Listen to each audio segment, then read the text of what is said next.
시청자 여러분 안녕하십니까? 이영풍 TV입니다. 중국의 초한전이란 말씀 들어보셨습니까? 이 1999년에 중국 공군 대령 2명이 쓴 책입니다.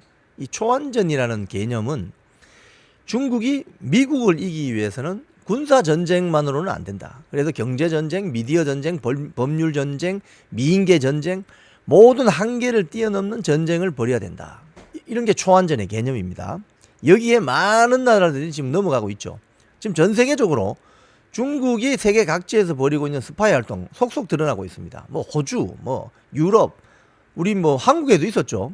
뭐 그 한강변에 있는 뭐 동방명주 그게 중국의 사실상 그 비밀 경찰서였다 이런 거 아닙니까? 자, 그런 가운데 이 월간조선 9호로에서 월간조선 9호로 제가 먼저 한번 보여드릴게요. 아주 충격적인 그 기사가 떴어요. 무슨 소리냐면은 지난 대선 때, 지난 대선이라는 게 이제 박근혜 정권이 탄핵되고 문재인 정권이 들어섰을 때, 즉 문재인과 홍준표 두 후보가 붙었을 때, 이때 그 차얼학회라는 어떤 학술 단체가 있는데 여기에 한팡밍이라는 자가 있습니다. 한팡밍이라는 자가 여기 보시면은 이 자입니다. 왼쪽에 있는 이 자입니다. 이 한팡밍이라는 자가 국내의 김상순이라는 박사에게 뭐라고 했느냐? 보십시오. 대선 자금은 얼마든지 줄 테니 한번 만나자고 해라. 누구를? 문재인을. 대선 자금은 얼마든지 줄 테니 한번 만나자고 제안을 해달라. 누구를? 문재인을. 자, 그런데 이 제안을 받은 김상순이라는 박사는 이 한팡밍의 제안에 응하지 않았다고 합니다. 자, 그런데 이제 문제는 이제 여기부터 시작됩니다. 이 한팡밍이 어떤 자냐? 중국 인민정치협상회의 외교위원회 부주석으로 우리나라로 지금 차관급입니다. 차관급인데 대선 자금은 얼마든지 줄 테니 한번 만나자는 이야기만 전하라고 했는데 김상순 박사라는 사람이 이 월간조선의 인터뷰 응한 김상순 박사라는 사람이 이야기를 전하지 않았다고 합니다. 왜? 너무나도 황당한 이야기죠. 그런데 문재인 정권이 출범하고 나서 김상순 박사가 이상한 점을 발견합니다. 왜? 문재인 정권이 2017년 5월에 출범하잖아요. 2018년 2월에 한팡밍이 이 대선 자금 무한정 되겠다는 한팡밍이 문재인 정권으로부터 훈장을 받습니다. 어떤 훈장? 대한민국 수교 훈장 흥인장을 받습니다. 이게 베이징에서 수여가 되는데 당시 주중 한국 대사인 노영민 대사가 이 수여사를 읽었다고 합니다. 그리고 또 놀라운 점은 2017년 대선 직전에 송영길 등 민주당 의원 7명이 중국을 방문했는데 이때 왕이 외교부장을 접견했고 당시 송영길 일행이 민주당이 권력을 잡으려고 하니 도와달라고 중국에 먼저 요청을 했고, 그러면 중국 측은 그럼 주요 현안에서 중국과 함께하겠다는 약속을 해라. 뭐 이런 의혹이 나온다는 것이 오늘 보도가 됐습니다. 지금 자유일보 조우석 문화평론가의 이 칼럼을 통해서 드러났습니다. 한국 좌파와 중국 공산당의 검은 거래. 즉 이게 그 뒤에 이제 문재인 정권이 한 행태를 보면 좀 이해가 되죠. 사드 관련해서 산불 정책. 사드 추가로 배치하지 않겠다. 미사일 디펜스, 미국의 MD 체제에 들어가지 않겠다. 뭐 등등 이런 거 다 합의했다는 이야기가 나중에 나오잖아요. 자, 그런데 이 월간조선 내용을 보면 이 김상순 박사의 내용을 보면 약간 충격적인 내용들이 이런 게 있습니다. 자기는 그 제안을 받고 말을 전달하지 않았는데 자기가 거절했으니까 다른 사람에게 시켰을 가능성이 있다고 본다. 자기는 누군가가 이 제안을 받고 이 중국 측에 돈을 받고 문재인에게 당시 후보에게 그 제안을 했을 가능성도 있다. 이렇게 보는 거죠.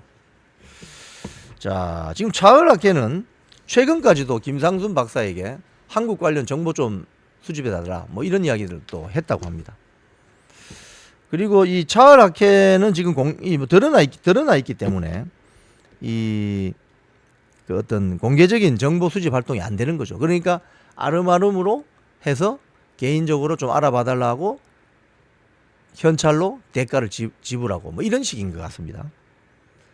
이 차을학계는 또 민주당과 긴밀한 어떤 그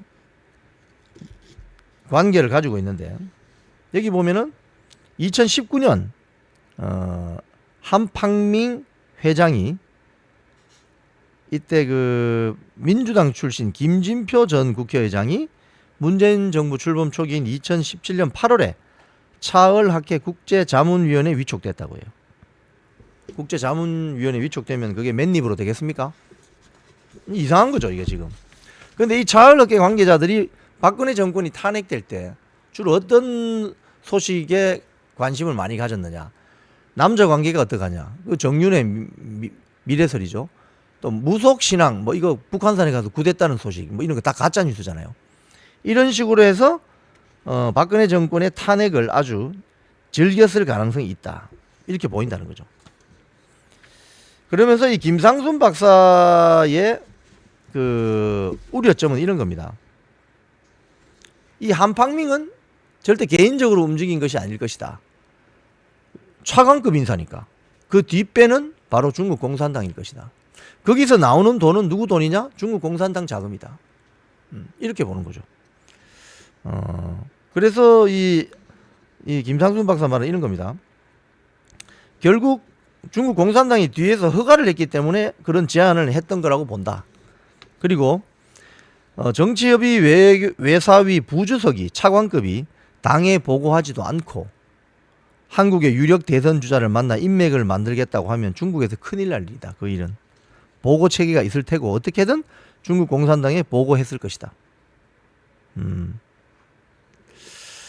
이러면서 지금 염려하는 부분이 이런 거 보여요. 이게 장기적으로 봐야 된다. 왜? 중국이 초환전이라는 모든 한계를 뛰어넘는 전쟁 범죄를 저지르고 있기 때문에 각국에 지금 비밀 경찰서 만들었다가 들통난 게 지금 한두 건입니까? 서울 한복판에도 그 비밀 경찰서 만들었 동방명주라는. 지금 사람들 다 철수하고 있지만 거기서 무슨 짓을 했는지 알 수가 없잖아요. 우리나라 레지슬레이션 사법권이 미치는 곳에 중국의 경찰서가 있다? 이거 말도 안 되는 소리죠. 지금 우리나라가 지금 이렇게 느슨합니다. 안보 의식이나 안보관이. 그런데 이 김상순 박사의 이야기는 이겁니다. 장기적으로 봐야 합니다. 한팡밍 회장과 사진을 찍었거나 논란이 있는 중국 관련 단체들과 교류한 흔적이 있는 사람들은 인터넷 검색해보면 사진이 다 나온다. 그 사람들이 뭘 하는지 지켜봐야 된다. 이야기를 합니다. 이 월간조선 9월호의 이 보도는 상당히 충격적인데요. 자, 그럼 다시 이야기 모두의 이야기로 들어와서, 그럼 문재인 대통령 후보가 한팡밍을 만났을까요? 또는 대선 자금을 받았을까요? 여러분은 어떻게 보십니까? 문재인 대통령 당시 후보가 한팡밍을 만났을까요? 대선 자금을 받았을까요? 그건 지금까지 알 수는 없죠. 하지만 확실한 건 문재인이 대통령이 되고 나서 중국에 비굴할 정도로 저자세 외교를 했다는 점은 팩트입니다. 그렇기 때문에 추가 취재 내용이 나올 것으로 예상이 되는데, 중국의 굴종적인 자세, 일본에 대해서는 토착 왜구다, 뭐 친일이다, 신친일파 척결이다 이러면서 정말 어떻게 보면 개 거품을 무는 지경까지 가는 사람들이 중국 문제만 들어서면 입 싹 닦아버리고 아무 일도 없던 것처럼 침묵하는 저거 이상하지 않습니까? 이 배후에 중국의 초한전의 그림자가 어른거리고 있습니다. 이 부분에 대한 윤석열 대통령이 왜 반국가 세력이라고 이야기를 하겠어요? 많은 정보를 듣고 있는 거죠. 그런 측면에서 지금 우리나라의 허술하기 짝이 없는 안보관, 대통령 후보에게조차 접근하려고 하는 중국 관계자들, 뭔가 수상합니다. 지금까지 이영풍TV였습니다.